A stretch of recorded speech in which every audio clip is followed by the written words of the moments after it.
What's up? Welcome in, Hoge and Jahns, back with you as we get back into a game week routine with the Monday Nighter coming up. Jahns, it's been a week since that ugly game against the Washington Commanders.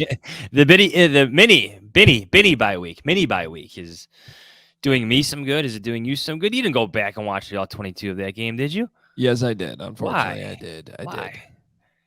You have to. I don't know if you have to. You felt compelled to because it's part of the job. I watched some of it too, but I'm not gonna lie though. There were some moments where I sat there and wondered what I was doing with my life and how much it mattered that I'm watching.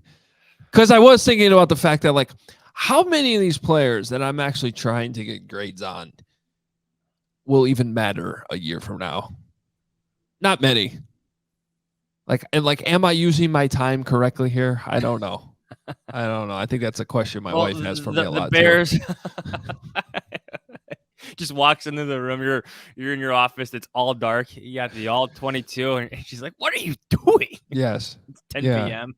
I was trying to watch that Kurt Warner video. Did you see Kurt Warner was breaking down the film too on Justin Fields? I watch a lot of the video reviews of Justin Fields that are out there. I didn't even finish it, to be honest with you. I was just like, this is just not. It's all the same stuff. It is. That's exactly what I was about to say. It's literally all the same stuff. It's. I don't know why he doesn't just throw the ball here. Okay, this is a good job. Good job. Made a decision, ripped it, good. And it's just like, it's just the same thing every week. Throw the ball. Okay, the offensive line isn't good, but yes, there are. I want to get into this later because I think ESPN with their pass block win rate metric, kind of opened Pandora's box a couple days ago on Twitter. Let's get into that later, but we got this Patriots game to preview. Yeah, we do got to get into it. Plenty to talk about with the Bears. We do want to preview the Patriots, though. Bill Belichick's 7-minute monologue on how great the Chicago Bears are, which was fantastic. Everything that goes with that. That is my favorite thing about the Bears playing the Patriots. Every 4 years we get one of these. And it is very, very entertaining.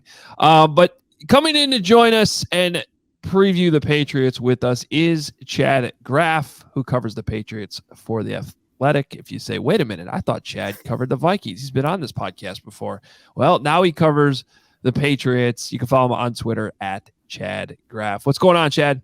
Not much. I got to say, Bill Belichick's intro for his opposition is just a little bit different than Mike Zimmer's. In terms of length and detail and all of the above. Praise. Chad, does he do this every? Like, I know he goes out of his way to compliment the hell out of the opponent every week, but it seems like every time they play the Bears every 4 years, this is like what happens. It's like a really long breakdown of every special teamer on the team, I just love it. I had seen in my time in Minnesota how he would go viral for that occasionally, or someone would ask something about special teams, about why the punter does this, and he'd go on for 8 minutes because he just loves nothing more than talking special teams.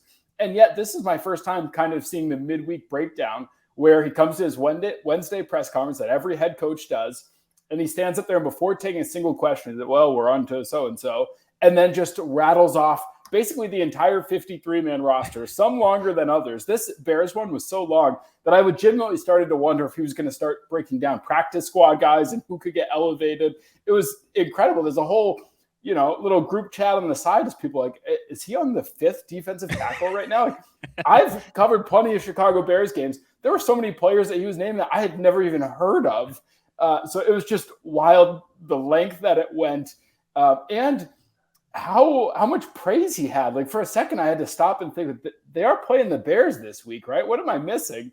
And yes, he always finds like the one stat that even teams that are struggling, he'll find something they're good at.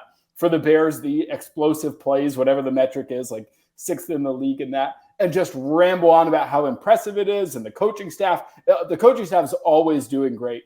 Matt Rule was just here with the Carolina Panthers for joint practices, and he went on and on about how impressive Matt Rule is. 6 games later, he's fired. He's out. I always enjoy, like, he names players. Mhm. Like, it's not just like, oh, number 12 or number 10, number 15. He knows them by name, and he'll use their names. Like Houston Carson, one of the best special team cover guys that we'll see all season. Yeah, He's not wrong about that. He's not wrong about that at all. at least Like, Houston that's a Carson's fact. been in the league for a long time. He's breaking down Josh Blackwell yesterday. Yes, Bayless Jones Jr. got Well- multiple mentions in there. And to your point, it's incredible that he knows the name to the point where I almost think he must have to study like a little 53-man flashcard or something. Because as you guys know, Like he's basically- broadcasting the game. Exactly. Every other head coach I've covered, they'll know the names of the big name guys. But after that, when they're talking about a rookie defensive tackle or something, like, 97's a real problem up the middle or something. And Bill Belichick somehow knows every one of these guys' names.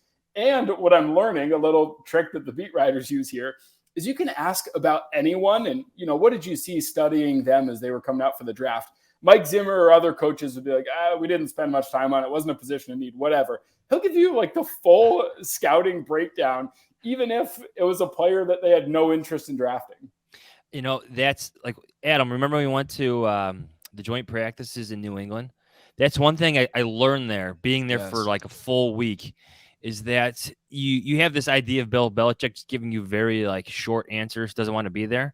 But if you ask about the right thing, and that day it was like the Long brothers, right? Oh, Chris, yeah. Kyle, and Howie. He went on like he gave a 1,000-word answer and how great they are for football. I'm like, oh, this is a bit different. He just wrote our story for us, over a course of 3 minutes here in some monologue. But anything about NFL history or the Yes. opposition, he'll go on forever. If you ask, is Mac Jones going to play on Monday night? You'll get 3-word answers and he just shuts down. But if it's about history or the opponent, he'll go on and on and on and on.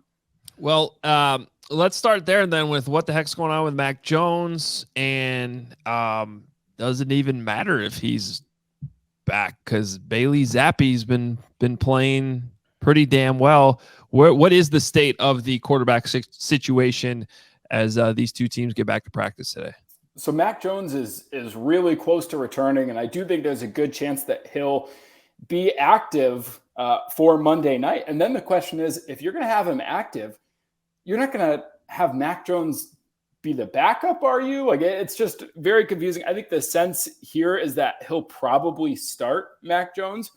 And yet, with adding the caveat that it would probably be a much shorter leash than it ever was before. Mac Jones dealt with turnover issues early in the season as they switched to this Matt Patricia, of all people, led offense. But Bailey Zappe was legitimately good. Like, this wasn't Cooper Rush keeping the Cowboys afloat by just managing the offense.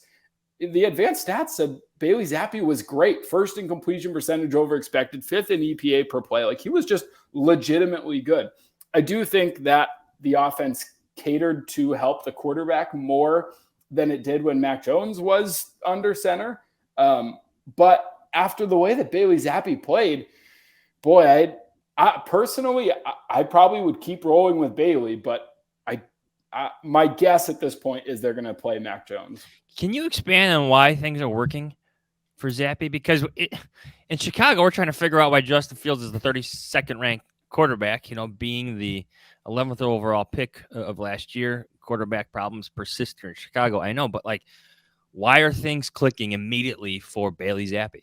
So a few things. I think that Mac Jones did get dealt a pretty bad hand early on. He went from Josh McDaniels to Matt Patricia. And I think Patricia would admit he was still trying to figure things out, what the offense was supposed to look like. They were even working on terminology as late as training camp. And so all of that, I think, played a factor in Mac Jones not being super comfortable.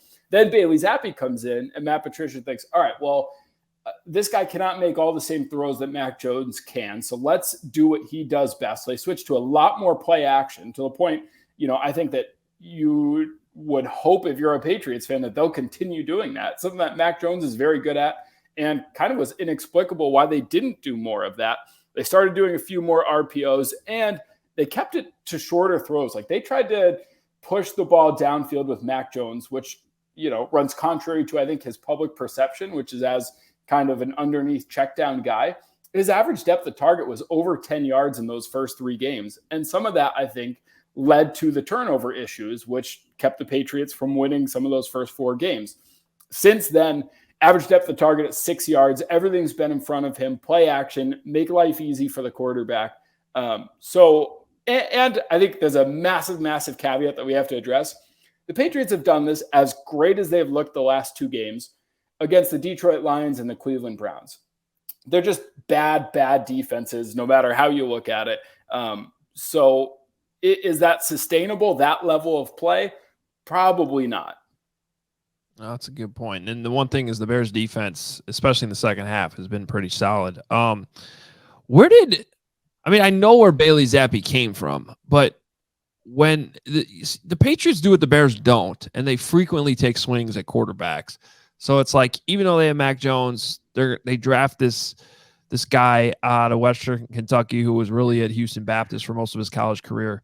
What was the sense when they drafted him? Was it like, oh, here's just another, random quarterback that Bill Belichick's going after? Or was there actually some hope that, he could be something? I'm sure the thought all summer wasn't that like Mac Jones was going to be worried about his job or anything, though. No, the whole summer it was supposed to be Mac Jones is going to step into being a top 10 quarterback in the league. Like, no doubt he had a great rookie season, probably better than everybody else in that class of rookie quarterbacks, Trevor Lawrence included. And yet people wanted to see him push the ball downfield, take another step. And so Bailey Zappe was such an afterthought that he was inactive for the first 3 games. Brian Hoyer was the backup. Bailey Zappe was basically a project that will turn into a backup quarterback. We'll have Brian Hoyer, this longtime veteran, help work with Mac Jones throughout the season. And then next year, we'll have Bailey Zappe as the backup. Once Hoyer is gone, Hoyer will be 38. Instead, and to that point, to that end, I don't think that this is something that the Patriots coaching staff saw coming, because when Mac Jones first got hurt, they go to Lambeau Field. Brian Hoyer was the starter.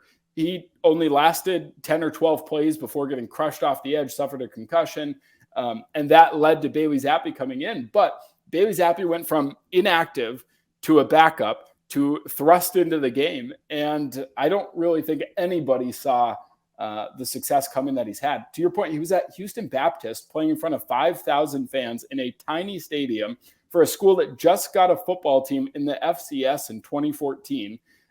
Spent his 4 years there, and then his offensive coordinator went to Western Kentucky, and he followed him there. And at that point, he was just looking to play, another year. He even admitted yesterday, this is all still surreal to me. I frankly didn't imagine ending up in this position, but put up crazy, crazy numbers at Western Kentucky with that same offensive coordinator and a spread system.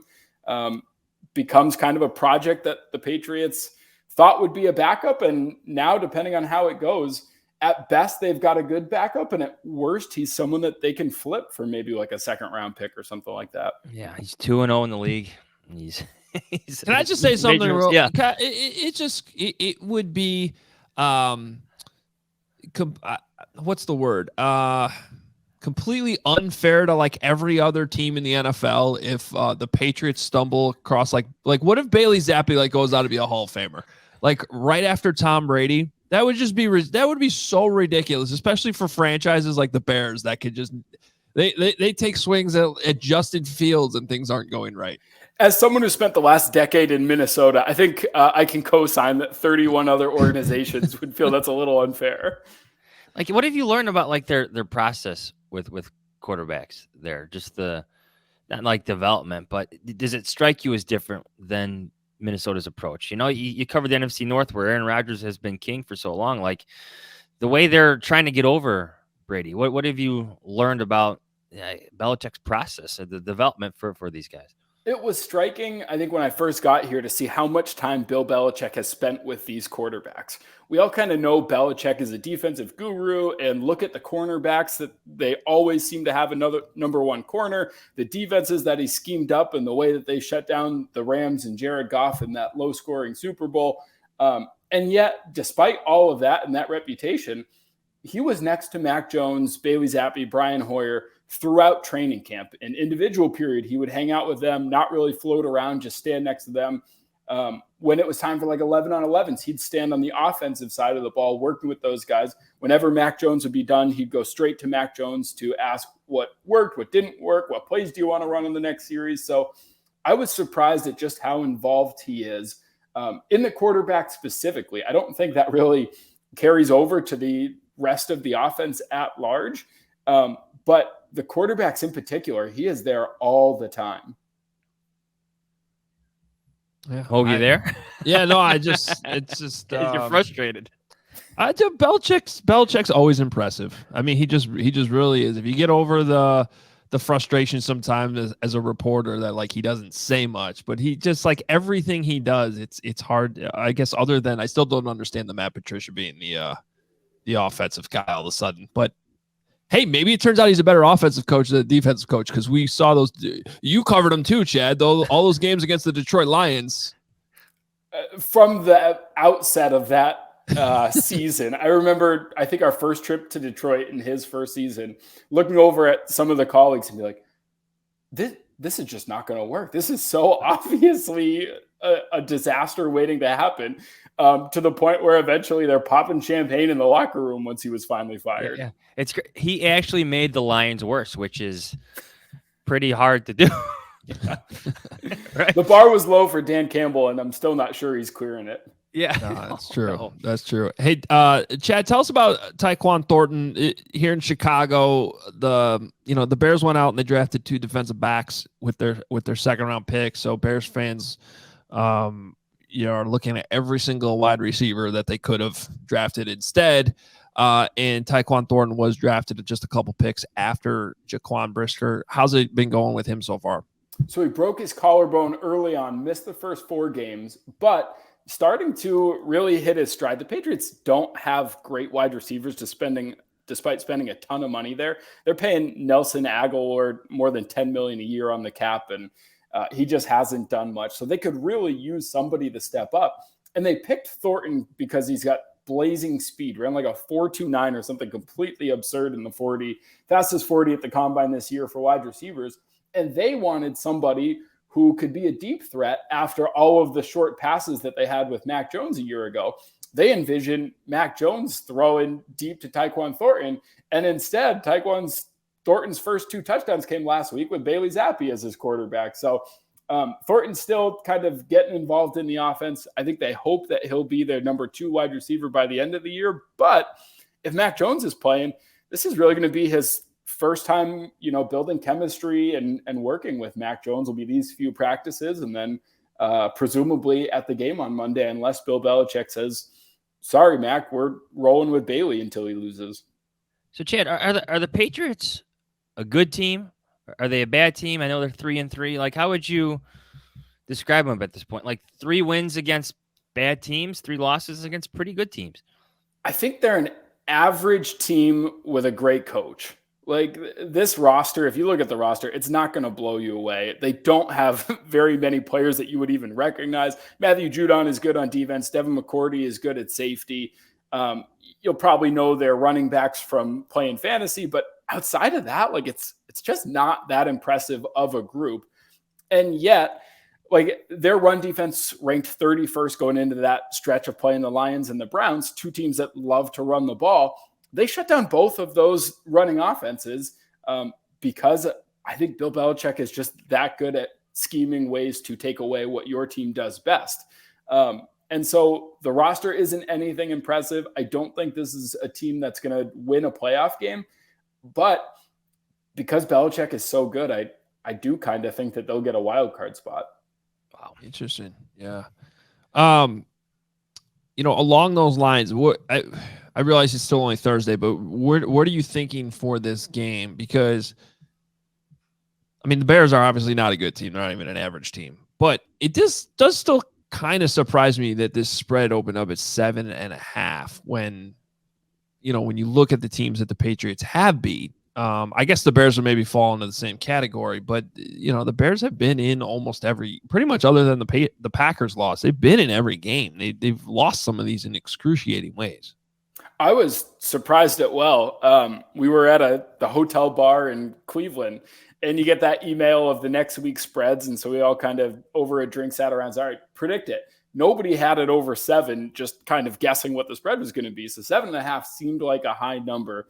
For a Chicago team that's played decent defense and been in a lot of games And considering there is going to be a ton of pressure on whoever the New England quarterback is. If it's Mac Jones, like, buckle up, because everybody just saw your backup have 2 awesome performances, and we'll be waiting on your very first mistake to pounce on that and say, what are we doing with this guy? Put Bailey Zappe in.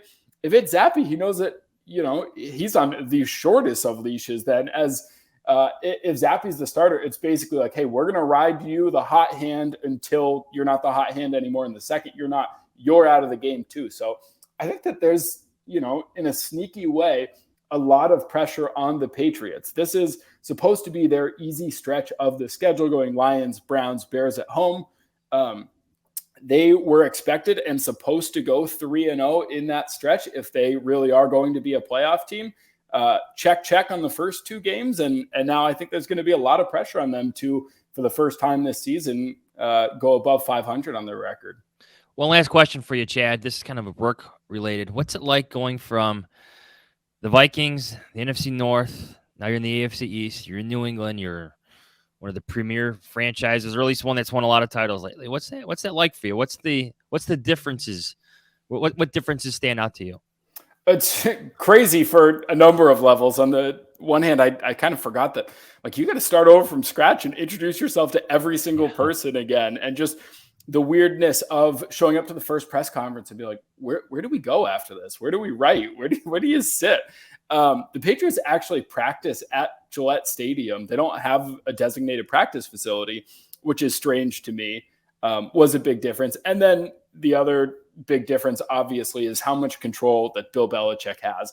Every single thing, no matter how small it is, runs through his desk, which is very different than what I had previously covered. I'd left Kwesi Adofo-Mensah and Kevin O'Connell talking all about collaboration. In New England, there is no collaboration. It's Bill Belichick, and you do what he says, and you like it, and that wears on people. You do it because it's historically led to success, but it's probably not particularly fun to be on that staff when the winning is not happening, given how demanding it is and how central the power is. Sometimes it didn't even seem fun when they were winning. Right. Like it just seemed like it was always still work, which it is. But anyway, Chad, great stuff. We appreciate you jumping on with us once again, and should be an interesting game on Monday night. Make sure everybody's following you on Twitter at Chad Graff. Appreciate it, man. Thanks for having me, guys. Thanks, Chad. Chad. There he is, Chad Graff. That is an interesting, just like work-related shift.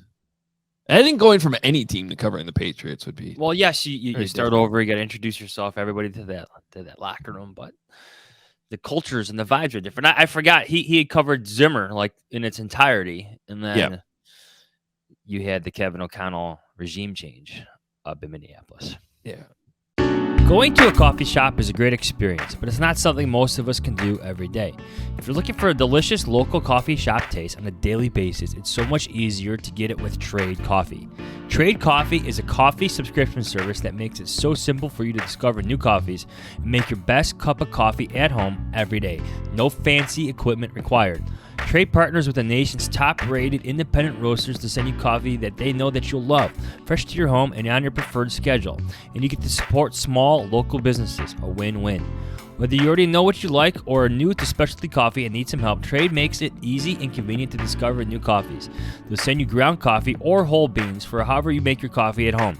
We here at Hoge and Jahns are bold, so we prefer a bold cup of coffee. So we love the Gotham blend from Irving Farm. It's extra dark, rich, and full of chocolate indulgence. It's just one of the many independent coffees we're featuring in our Hoge and Jahns collection from Trade Coffee. So whether you're just getting started or a coffee aficionado looking to discover something new, Trade guarantees you'll love your first bag, or they'll send you something new for free. Upgrade your coffee today with Trade Coffee and let them take the guesswork out of finding your perfect cup. That's drinktrade.com/Adam22 for $30 off your subscription to the best coffees in the country. drinktrade.com/Adam22. That's drinktrade.com/Adam22. If you're a small business owner, you know how important it is to be ready for the insane holiday season. Heck, just getting Christmas cards out can be extremely busy. But if you haven't started preparing for the chaos of the holiday mailing and shipping, you're already falling behind. Luckily, Stamps.com, that's Stamps.com, has everything you need to make your whole life a whole lot easier. It's a 24/7 post office that you can access from anywhere. No lines, no traffic, no hassle. Stamps.com is your one-stop shop for all your shipping and mailing needs. For more than 20 years, Stamps.com has been indispensable for over 1 million businesses. Get access to the USPS and UPS services you need to run your business right from your computer. With inflation on the rise, every dollar counts. Protect your margins with major discounts on USPS and UPS rates, up to 86% off. Get ahead of the holiday chaos this year. Get started with Stamps.com today. Sign up with a promo code ADAMS for a special offer that includes a 4-week trial plus free postage and a free digital scale. No long-term commitments or contracts. Just go to Stamps.com. That's Stamps.com. Click the microphone at the top of the page and enter code ADAMS. Hey, you probably have figured out that we record a lot of these Hoge and Jahns episodes in the mornings. And you might be wondering, why is Hoge drinking a tall boy of beer at 9 o'clock in the morning? Well, it's not beer, actually. It's just water.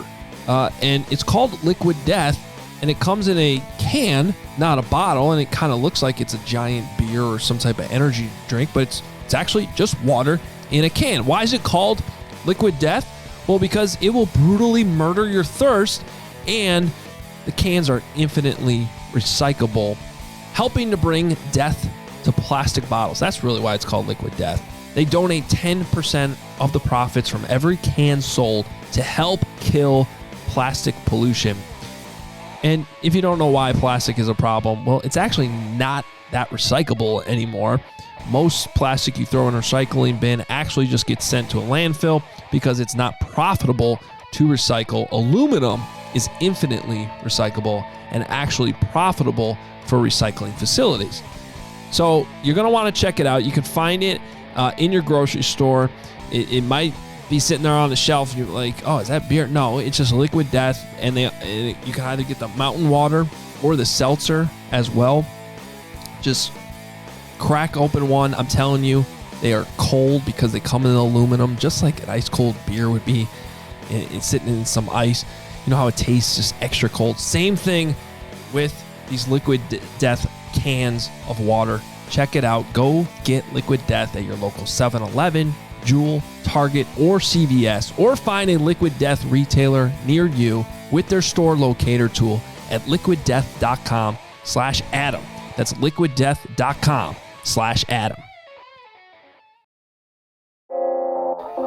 Hey, after a weekend of tailgating, life is scary when you show up for work Monday pretending that your brain is still functioning. Hey, we all deal with Sunday scaries, right? Sunday scaries are those, oh shit, stressful, nervous, can't sleep, dread feelings. They hit you on Sunday evenings when you think about school or work coming up tomorrow, or just freaking life in general.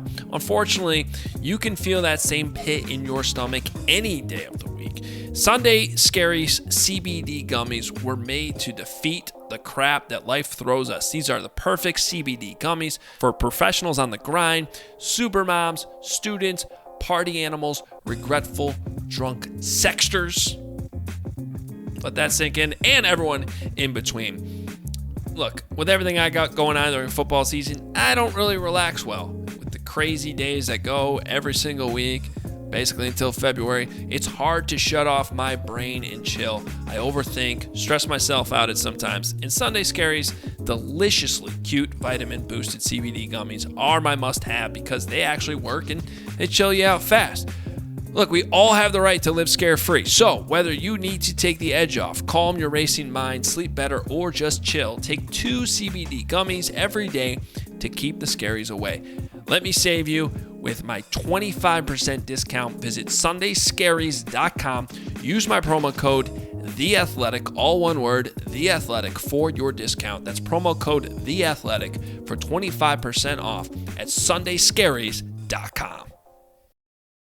All right, let's get into the weeds a little bit more on this matchup. Jahns, here, 3 big questions. Number 1. Who does Bill Belichick take away in the Bears offense? Or what? He's known for doing this. Yeah. Matt Eberflus had a great quote on, Tuesday? Howie said he makes you play left-handed. He takes away some of your greatest strengths, and he makes offenses change. So what does he take away from the Bears? I think he's going to do whatever he can to take away Justin Fields' legs. Ooh, I agree. It's not a player.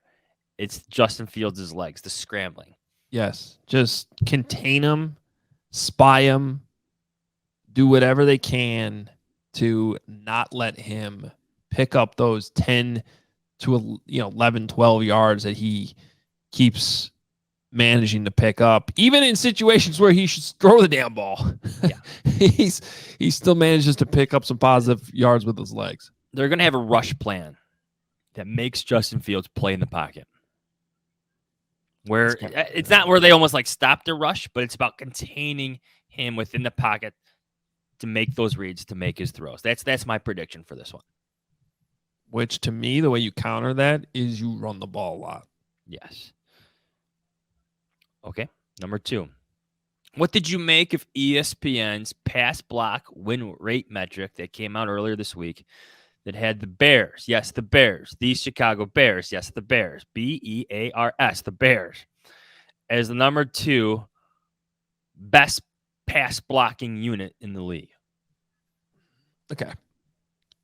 So I'm Yes, just I gonna said the Bears. I'm going to be completely honest. I saw that, and it was presented right by Seth Walder, and it was like, this is all He's their analytics writer. This is all Justin Fields' fault. Like, that's how it was presented. Am I wrong? It did have that. Yeah, the presentation was there, correct. And I go, this was honest to God my reaction. No. I was like, I'm not doing this today. Nope. Not doing it. Not doing it. I'm not doing it. It just, I'm a fan of a lot of these metrics. I like expected points added. I like DVOA. I think sometimes we can, if you want to make an argument, this is what I've learned over the years, is more and more stats. And, we have access in our jobs to some of these platforms that, like, you could pull out whatever the hell you want to pull out. Some crazy stuff. If you have a hypothesis on something, you can find something that proves it. And it doesn't necessarily prove it. Does that make sense?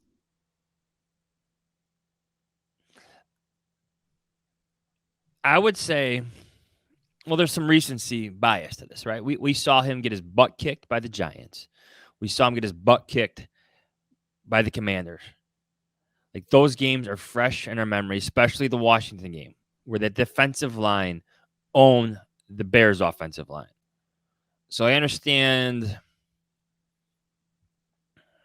some frustration with the metric early, but I do think there's other metrics that back up what Seth is saying from other outlets. I know it's not Pro Football Focus, but there's other metrics that combine to show how Justin Fields is not really an inaccurate passer. I'm just saying that I've always viewed sack rate as more of a quarterback stat. I know people are going to be outraged in the comments, but it is. No one influences sacks more than quarterbacks. But I'm not going to sit here on this podcast and tell you the Bears have a good offensive line.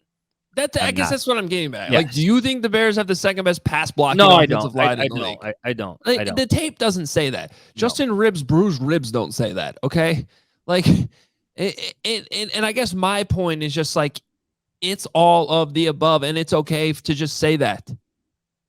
Justin Fields needs to get rid of the ball faster. He absolutely does. The tape says that too. Okay, he needs to pull the trigger more than he does. He is exposing himself to more hits because he's tucking the ball too much, even though a lot of times that's resulting in positive plays. At the same time, on any given play, any one of those 5 offensive linemen can look like a turnstile. Yeah. And we've seen that. And sometimes it happens so fast, it messes with the metric that ESPN wants to measure. Can I make that clear? Yeah, like, can you explain that more? Because it's so everything is. I'm raising my hand and going, I was so like not here to hear that I was like not even gonna look into this. I'm not gonna lie. You wrote a whole story about it. So you Yes. you So you like tell. there's who had the pass rush on Fields from the Packers. What's his name? The great Kenny Clark, Yes. defensive tackle, where he was in the backfield, like at the snap, threw Sam Mustard to the ground, like at the snap, like too fast in the backfield. So where they get their data is the next gen stats, like the stuff that's actually in their pads, right? The stuff that the NFL wants to measure. That's how ESPN gets that data, just in terms of, blocking and stuff like So that. how do they know if they win? It's well, So they all measure it within 2.5 seconds. So like if you hit, so are you saying that seconds, if they get in the backfield too quickly, they consider it like a free rush? And there's not even a mark that goes against I'd the have to go offensive back line? to what Seth Walder said directly in response to this question. But Okay. yes, it messes with the metric a little bit. Because that I would argue then that's a pretty significant flaw because especially in this case of the Bears offensive line, because what I see on tape is a lot of signs where like they actually are blocking for Fields, but when they lose Fast. quickly. It's fast. Yes. And the other problem from a trust standpoint with the quarterback is he doesn't know where it's coming from. Like on one play, it could be the left tackle. The next play, it could be the right guard. The next play, it could be the left guard. It's so unpredictable. And I keep going back to the Eagles offensive line because they have like two absolute studs on that line that never give up a sack ever.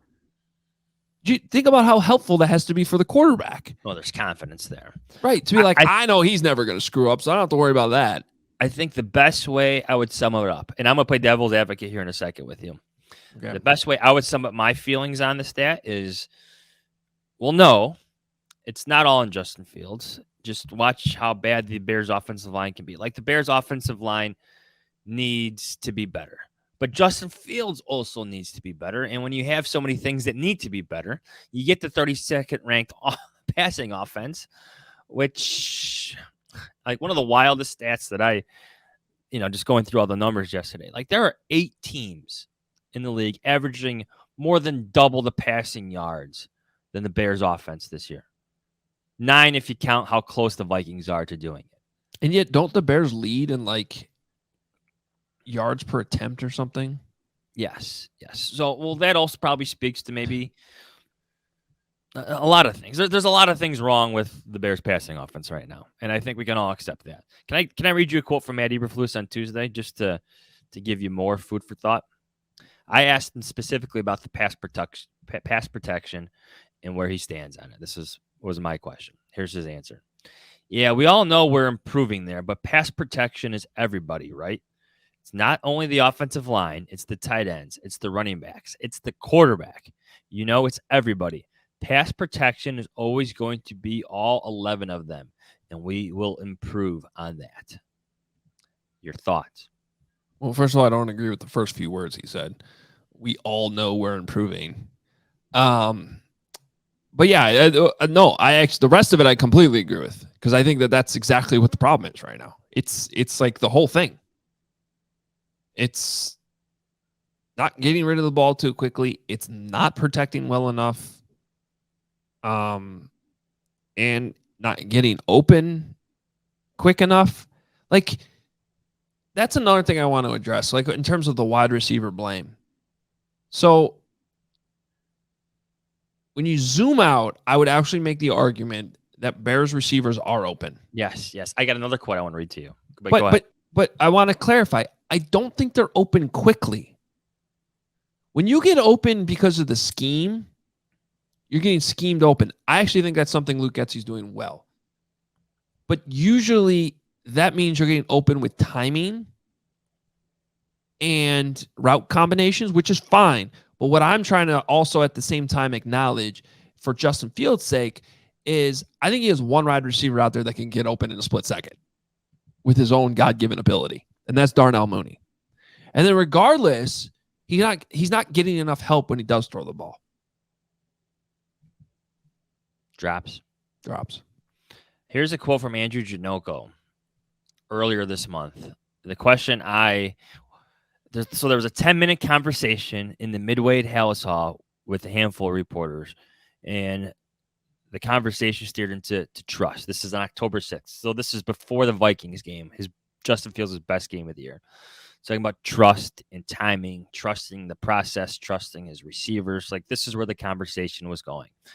And my question to him is, when does that trust have to turn into a leap of faith that his guys are actually going to be there, like, on time, in the rhythm of the play?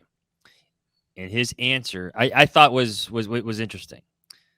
This is Andrew Janogo, the Bears quarterbacks coach, on October 6th. That's the NFL, though. Timing and rhythm is everything. Anticipation is everything. Great quarterbacks in this league, if you see him open and the ball's in your hand, he's not open. It's already closed. Yeah, I think that's something Justin's struggling with right now. I think, to go back to what you said about Kurt Warner.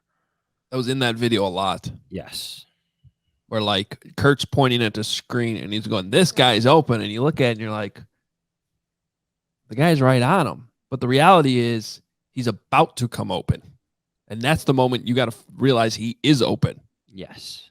And to Janoko's point, if you wait until he actually is open, that's going to close.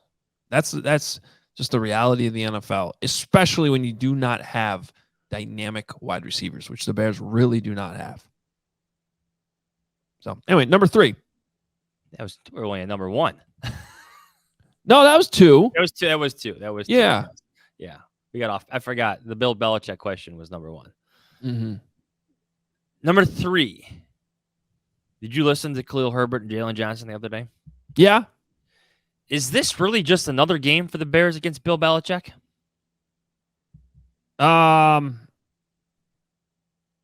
Are you trying to say that it sounded like they're taking it more seriously than that? No. I got the sense that they're, like, I feel like it would be different if Tom Brady's still on that team. Like, everybody wants to face Tom Brady, right? Like, you see the players come up to him after games and whatnot. But they seem to pass it off. You know, it's Monday night, Patriots. Didn't seem to have a lot of juice on Tuesday. Maybe that's a bit different on Thursday. But what do you think about this matchup, just in terms of significance for the young players? Yeah, I think that's something they'll probably build over the weekend, and I think they'll realize by the time they get to Monday, hey, it is Monday Night Football, right? It is the Patriots and Bill Belichick. Yeah, I could see how on Tuesday, though, they weren't really feeling that quite yet. They were out of town over the weekend, going to see their families, all this stuff. Yeah, so I could see on Tuesday how I felt like another game. I think by the time they get to Monday, the juice will be back there. Okay. Fair enough. Ready for some over-unders? Let's do it. All right, let me confirm this one stat really quick because I need it. You ready for this? All right, over-under. Justin Fields' completion percentage. I set it at 58.5 against the Patriots. The reason it's at 58.5, the New England Patriots defense, opposing quarterbacks, have completed only 58.6% of their passes against them. Yeah, I'm going to take the under. This is a good defense they're playing. And I think if they successfully do what we talked about in the last part of the podcast about taking Justin's legs away, I think he's going to struggle to complete 60% of his passes in this game. Well, he's not completing 60% of the year. Exactly. There's a lot of things that point to this being under, in my opinion. Okay. Over under number 2. Well, what about you? I think he's under. I think it's a long night. Right now, my feeling on Thursday at 10:06 a.m. It's going to be a tough one for the Bears on Monday night. They're 7.5-point dogs for a reason. Yeah. Number we'll 2. get to in a second because I have a theory on that. But okay. Khalil Herbert's playtime percentage. I got it at 50.5. So you're essentially asking, is he going to get more snaps than David Montgomery? Yes. I'm going to still say, so not carries, just playtime. So when the snaps come out on Tuesday morning, I ask this because Montgomery got 78% of the snaps against Washington, but Herbert obviously gained more yards, right? Yeah. But then Eberflus had this quote: "We're just going to go with the hot hand. Whoever's hot right now, whoever's hot right there, we're going to stay with him and go from there. We're going to go with the hot hand." I repeat, Matt Eberflus about his running back situation. Yeah, I'm going to take the under on this one. I still think David Montgomery's good. I think he misses I do more too. I don't think this says he isn't good. I think he misses more, makes more, he forces more missed tackles than Khalil Herbert does. I could probably look that up for you. Keep talking. Yeah, and I think he's a better pass catching running back as well. I think he's a better pass protector as well, which matters. And so, yes, there are times when Khalil Herbert busts a big run, which is why he's valuable. That's why I like Khalil Herbert. But I don't think there's been enough there to tell me that Khalil Herbert should be getting more carries than David Montgomery. Broken tackles this year. David Montgomery. This is according to Pro Football Reference. He has 9 broken tackles. Khalil, why can't I say his name today? Khalil Herbert has 6. Yeah. This is an interesting stat. Like attempts per broken tackle. They kind of break it down that way. Montgomery's at 6.9. Where's Herbert? 10.4. So how many attempts he gets before he actually? Yeah, so it forces a seems broken like tackle? Montgomery is. So he breaks more tackles. Yes, he breaks more tackles and he's seeing more contact before Montgomery will. Now that's another layer to this conversation. I do think that Herbert has a better feel, has better vision and patience for the zone run stuff, especially the outside stuff that the Bears want to do. Where he's doing a better job of avoiding that first contact. Yeah. Yes. Which is fair. This is why I think they're actually on the right page of whatever's working, go with that. It makes sense. It's logical. I wish more coaches did that. But I still think Montgomery's good enough that it's going to force him on the field more. Over under number 3. Graphics from ESPN's broadcast to show how bad things have gotten for the Bears in the era of Bill Belichick. This can be anything. The number of quarterbacks who have started for the Bears, the amount of coaches the Bears have had in the Bill Belichick era, the amount of playoff appearances, anything. I have it at 2.5. I'm going to go under here. I think there's going to be one, though. There's going to be one. What do you think it's going to be? And it might be the coaches. Coaches, okay. The amount of coaches that they've had since Bill Belichick became the head coach of the Patriots. I want to say it's going to be 2. I don't think you're going to get the quarterback one because Tom Brady's not there. You'll get the amount of coaches, and you'll get playoff appearances. Okay. I also think you'll get an 1985 Super Bowl 20 reference. Oh, well, true. They've played before, but yeah, I know what you're saying. You'll get that.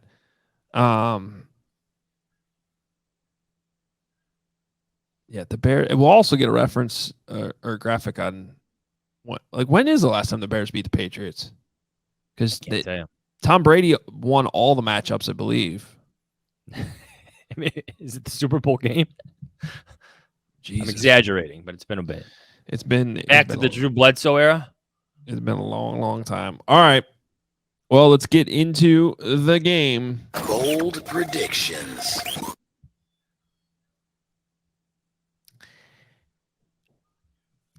I'm going to say that Fields doesn't throw an interception.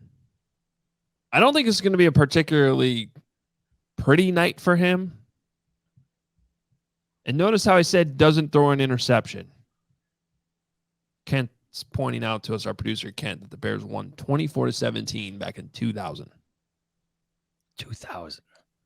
Now, granted, they only play every 4 years, but that's tough.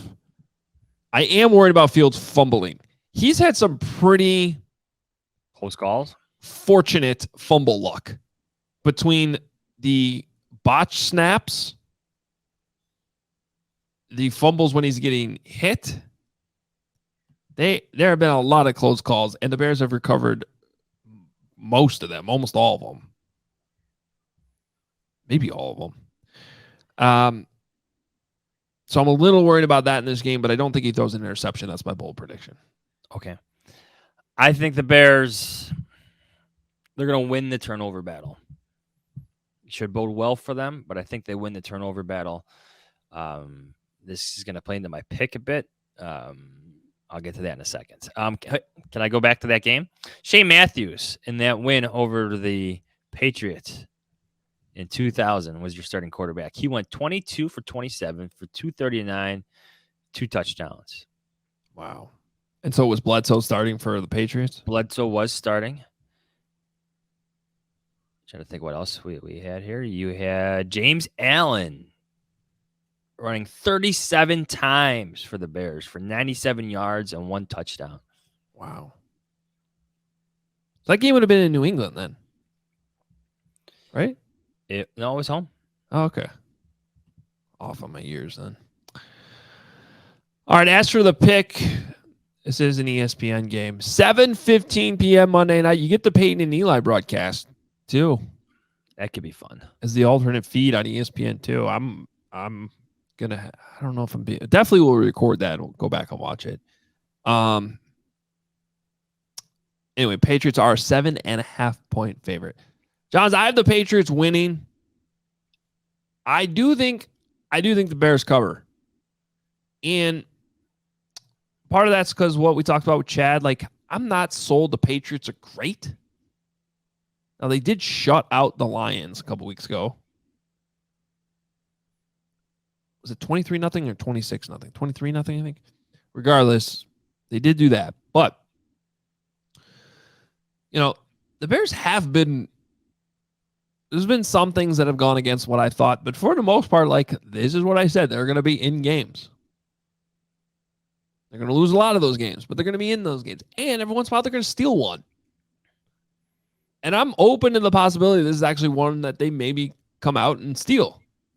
See, I would say that if it wasn't a primetime game. I don't know what the difference is to me, but I just don't have confidence in the Bears in primetime television slots. Well, they do find a way to, and this goes back a number of years now, of leaving you feeling sick about how they look on primetime. And I think that that's contributed to the lack of respect they get nationally. Because when they appear on national television, it usually doesn't go well. So I don't have any. Everybody's watching. Yeah, I don't have anything to really counter that, other than I thought Justin Fields looked pretty good on Monday Night Football last year on the road against the Steelers. But they still lost the game. Yeah. I do think we have gotten back into the territory that I thought we were at when the season began, Jahns, which is the Bears are slightly better than the spreads are going to reflect. I think it corrected itself a little bit because they beat the 49ers straight up, right? They beat the Texans. There was a little bit of an adjustment there. But now we're back to kind of how I felt about the 49ers game in week 1, which was, I know the Bears aren't good, but they're going to hang around in this game. And especially getting the hook on top of the 7, I would take the Bears to cover. I'm also taking the Bears to cover. I think I have to because I think they're going to win the turnover margin. Maybe that's just 2-1, 3-2. I see some ugly performances by both offenses. And the Patriots winning this one. Bears will cover. They should cover. As you said, they will keep this close. They're good in the second half, especially defensively. I am going 20-16 Patriots. Okay. Yeah, wow, man, you got the Bears going double digits in this game. It's 16. I know, but it was 7 last week. Yeah, I'm gonna go close to you. I'm gonna say 20-17. I think it's right in there, and I think the Bears have a chance once again late. And we're doing a post-game show where fans are upset because they could have won the game. Where the Bears are being told they're close again and they're tired of hearing it. Yeah, but they gotta learn how to win. All right, let's get to some of these other games. We are strong where we're strong right now, and we need to improve where we need to improve. Ooh, somebody updated their board. We had a lot of requests for that one. So we made it happen. We are strong where we're strong right now, and we need to improve where we need to improve. Makes sense. Starting to get into John Fox territory a little bit there. I'm sure Potsy appreciated that answer to his question. Updating the thank you to our guy Nick Villarreal, who's been sending these to me every week, because we certainly don't keep track of our picks, but he does. And Jahns, you are now 19-12. We only picked the Bears game last week because it was Thursday night. We never even got around to doing the rest of the NFL. But you are now 19-12 on the season for 62%, which is very, very respectable. Very good. I am 16-15, so above 500. Of course, this is against the spread, 52%. I will take that. All right. CBS noon, Lions at Cowboys. We getting Dak back this week? Sounds like it. Yeah. The Lions are bad. Really Yeah. bad. All that hard knock love was knocked out. Which is usually what happens. Yeah, still a bad football team. Hard knocks teams are not good. No. I like the Cowboys, even with the 7 points they're giving the Lions. Cowboys by 10. Cowboys by double digits in this one. Speaking of that, are we in a situation where the NFL could force the Bears to do it this next year? Hard Man, knocks. they really don't want to do it so bad. Well, George McCaskey usually gets his wish in that. So why though? Well, he's a McCaskey. Also, I don't think HBO would find him that. But they don't have did anyone really think the Lions would be that interesting? Sure, Dan Campbell's got. It was. Yeah. Yes. By the way, it was outstanding. I loved every episode. It was the most entertaining season. It was great. But that's what I was going to say. Is like the Bears don't really have that figure. But they're not going to make the playoffs. They're not going to have a new head coach. So they're going to be in that limbo area where actually the NFL can say, too bad. You got to do it. Just saying. And people watch the Bears. Yeah. But how you have your highest rated Hard Knocks, even if with, missing some characters. Yeah, the ratings would be huge. Anyway, I'm going to take the Cowboys to cover. All right. Good job by Equinemius St. John. He's going to get the block. Equinemius St. John. Fox, noon, Packers at Commanders. Commanders 5.5-point home dogs in this one. I was just thinking how the Commanders in some books were 1-point favorites on the road against the Bears in prime time, and now they're 5.5-point dogs at their own place against the Packers. Carson Wentz is out, though. This is Taylor Heineke at quarterback. Packers, though, man. I don't know if they're good. I don't think they're good. I picked the Vikings to win the North, but I thought the Packers would be better than this. I mean, Rodgers is really struggling with those guys that he has to throw to. The defense isn't as good as it was supposed to be.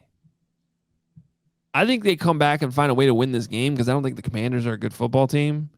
But I'm taking the Commanders to cover 5.5. Me too. Tyler Heineke's solid. Packers should win. Well, Heineke always gives you some fireworks, I feel like. At least those are the highlights I see afterwards. I'm not studying his film or anything like that, but he seems to give you all he's got. I call him Tyler, by the way. Taylor. Backdoor Taylor. I don't know if I couldn't remember what backdoor cover by the Commanders. Ooh, little backdoor. Okay. All right. We'll see about that one. I actually really like that one for some reason. Where's our friend Patrick Finley? He's rooting for the Padres. CBS noon, Colts at Titans. Not a lot of good games to pick from this week, just in terms of matchup. There's a lot of good teams on buys. It's true. I'm not allowed to talk about fantasy football on this podcast, but there's a lot of good players that are out this week for it's just. Well, the Bills aren't playing. Well, that's what I mean. Chiefs, right? Chiefs. No, Chiefs play. Chiefs play. But I know the Bills are out. Vikings I think are off. So you got some really good fantasy players in that one. It's just like, I don't know who scheduled this, but it's not a great week for fantasy football either. Anyway, Colts go on the road. Titans 2.5-point favorites here. I don't know if either team is good. Like Ryan Tannehill throws the ball as much as Justin Fields. That says something. Now they have Derrick Henry. I get that. But it still says something about the quarterback situation. Matt Ryan hasn't been very good for the Colts, but I'm going to take the Colts in this one. Maybe they win by a field goal here. When I saw the Colts were 3-2-1, I was like, what? When did that happen? They should have lost that game to the Jaguars last week. I'm going to take the Titans at home. Okay. Yeah. You know, we're trying to expand his package. Has he struggled with expanding his package? Speaking of the Colts, our guy JJ. All right, Fox 325. You got the Seahawks going to Los Angeles to play the Chargers. Big spread in this one. Chargers 6.5-point favorites. Your guy Geno Smith. His stats are. Can I read them to you? The Seahawks have the top. They're number 4 in offensive DVOA right now. He has completed 73.4% of his passes. That is better than everybody in the league. 1,500 passing yards, 9 TDs, 2 interceptions, a passer rating of 108.1, and a good solid QBR of 68.3. That QBR currently ranks 4th in the league, ahead of Lamar Jackson, ahead of Jalen Hurts, ahead of Justin Herbert. Anyway, who cares? What I'm telling you is the Seahawks are going to cover this one. I think so too. It's just more so that I don't trust the Chargers. Yeah, I mean, I picked them on Monday night. They couldn't cover that game. I got to stop trusting the Chargers and the Jaguars. They're killing me. Yeah, I agree. I mean, I think the Chargers will find a way to win this game. I think they're just clearly it's a better roster. But you got to give Geno Smith credit. The only thing that's off about this is like I feel like it's one of those lines that's begging you to pick the Seahawks. Yeah. Oh, wait, I just did. Yeah, I know, and I did too. And it's just like, okay, and then the Chargers are going to come out and blow up. You know, reality is going to set in for the Seahawks. They're not a good team. What's going on there? Doesn't make any sense. His quote, courtesy of Adam Hoge. Fox 325. Chiefs at 49ers. 49ers 3-point home dogs. They get some bad losses, the 49ers. Yeah. Shame on me for thinking the Chiefs had a bye week after putting them into this other game listing. Number 1. I don't know. It's because the Bills just played the Chiefs. That's why I was thinking of them. 49ers, best defense in the league. We all thought they would be. Jimmy Garoppolo has stabilized things offensively. I'm going to take the 49ers in the points in this one. Interesting. Yeah, I'm still going to roll with the Chiefs. Okay. I still think they're really good. We saw what they did against against Tampa Bay a few weeks ago. They just basically blew them out. I still think that's in them. I don't know what's going on with the 49ers, but they're just not great. Well, amongst many other not great teams in the league. Yeah, it's a whole league. The whole league. It's unbelievable. There's like, what, 4 good teams? The Bills, the right Chiefs, Eagles. The Eagles. Picking the 4th one's not easy, though. Okay, the Vikings are 5-1. And I got to be honest, I don't think they're getting enough. Like, I think too many people are looking at them like, oh, they're not that good. They have some really damn good weapons. Now, my fear with the Vikings is what Kirk Cousins would actually do, like in a big playoff game. I think he can get them there with all the weapons he has. I think that offense is going to keep humming. But once you get into the game with him in the playoffs, I don't think that's going to go well. I have a team for you. I think the Cowboys are good. That's exceptional talent on both sides of the ball. They just need their quarterback to get healthy, and get back into the groove of things. If Dak Prescott plays like Dak Prescott, the Dak Prescott that we know he can be, look out. Yeah, my gut says you still kind of have to put Tampa there in that conversation, but I think I actually agree with you. I think adding Dak Prescott back, and part of it is like Micah Parsons is an absolute game changer every week, like a game wrecker. He's that good. He's a rare defensive player, I think, that could just keep carrying that team to win. They got good receivers. Zeke Elliott looks back. They still have a good offensive line. Leighton Van Resch is having a rejuvenated season. Good players in that secondary. Yeah. Just need the quarterback. Yeah. I also think if I were to pick a team that's like a little bit farther down, who I think could become that, one of the top teams, I still think the Chargers have a lot of talent on that team. They're 4-2. Yeah. But it hasn't been a pretty 4-2. No. Then you got the Giants at 5-1 and the Jets at 4-2. We both know where that's going. Sorry, New York City. I could be wrong, but I just think Buffalo's better than everybody. Oh, yeah. You know what I mean? Like, including the Eagles. I just think this is their year. But the cool thing about the NFL is you never know what's going to happen. They could get knocked out like they did last year.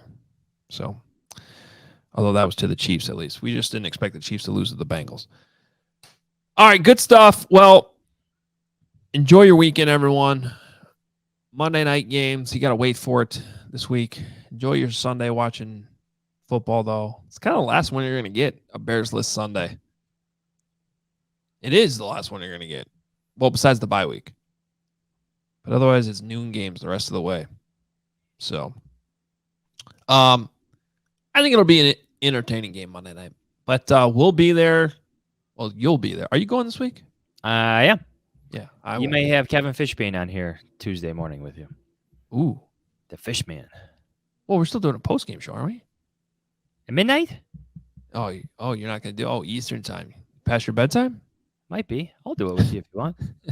We'll figure that out. Either way, we will have the game covered for you. And make sure you're reading Jahns and Kevin on The Athletic. TheAthletic.com/Hoge and Jahns. You can get me at allchgo.com. And we will have pregame and postgame coverage for you on CHGO before and after with Corey Wooten in studio with us this Monday night. Should be fun. Enjoy the weekend, everyone. Talk to you Monday. See ya.